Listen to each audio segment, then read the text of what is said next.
Hello po, no? Bong Danog po, principal ng Caloocan High School. May mga nagreklamong guro no, sa isang division dahil ibinigay na raw na late nung nakaraang taon, 2025. Late daw yung kanilang medical allowance. Parang ibinigay na raw ng December 2025, no? Oo. Tapos ngayon, hindi na naman daw binibigay ng maaga yung medical nila ng 2026. Kasi daw ang nangyayari noon, hindi raw binigay sa kanila ng cash. Ang ginawa daw dahil siguro nag-grass na yung division nila. Lahat daw ay ginawa silang group. Kaya lang daw hindi naman daw nila magamit. Sabihin parang puro yung nakuhang HMO ng division nila. Kami dito sa amin sa Division of Caloocan, maganda. Maganda yung namin, Kaiser. Ganda talaga. Doon daw sa division nila, late na raw binigay. Ang nasunod daw doon sa kanilang medical allowance, sa kanilang medical, ay yung division nila dahil ikinuha daw lahat ng division nila ng group. Oo. Wala daw silang choice. Hindi raw katulad sa ibang division na pwedeng kunin, na po pwedeng individual ang piliin at papasok sa kanilang ATM. Pero doon daw sa division nila, ang complaint ng mga guro, lahat daw sila ay ginawang group at yung kinuha lang division nila na HMO ay hindi raw maganda yung serbisyo. Ngayon daw, 2026, wala na naman daw binibigay yung kanilang division. Baka daw ang mangyari, yung division na naman nila ang kukuha at ang kukunin na HMO ay hindi na naman maganda, no? So mali yun. Kasi ang directive dyan sa medical allowance ay ibibigay ng individual sa mga gusto ng individual papasok sa ATM.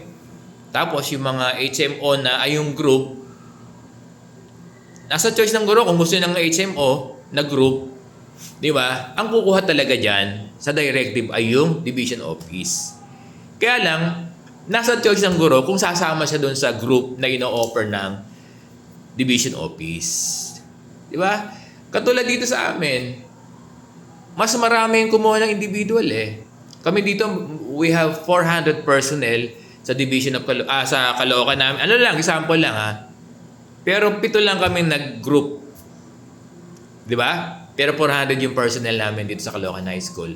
At ganun din dito sa division namin sa Caloocan. Nasa 85% o 90% yata.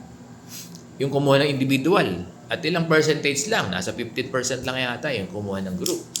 Parang ganyan. Pero dumadami ngayon yung group. Dun daw sa division nila, walang choice yung guro. Paulit-ulit Sir Bong, no?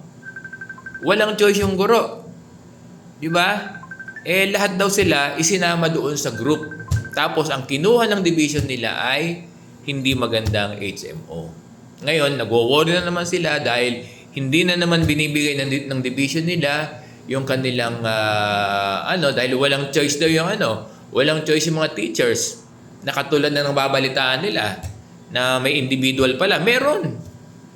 Sa medical allowance directive memo, yung guidelines ng medical, nakalagay doon pwedeng mamili yung guro. Pwede niyang piliin ay individual at bahala na yung guro na kumuha ng kanyang medical at ng kanyang HMO. Ganun. Hindi dapat ang masusunod ay division office. Although, yung group ay, kapag group ang pimili ng guro, may discretion, pinamamahala yung division office na kumuha ng magandang HMO. Kasi nagkakaroon niya ng bidding. Nagkakaroon ng bidding. Ang siste, wala na nga raw choice yung mga guro. Ang kinuha pa ng division nila ay sobrang pangit na HMO na hindi naman nila din nagagamit. So, nakakalungkot, no? Nakakalungkot. Pero dapat yan ay kausapin nyo yung SDS nyo, sumulat kayo sa SDS nyo, or kung naririnig tayo ng division na ginagawa nilang walang choice yung guro, walang option yung guro para individual yung piliin, tapos sila kumukuha, sana po sana po ay wag ganon, wag ganon. Dapat implement natin, i-comply natin kung ano yung sinasabi ng guidelines ng 7,000 na medical allowance, So magandang umaga po.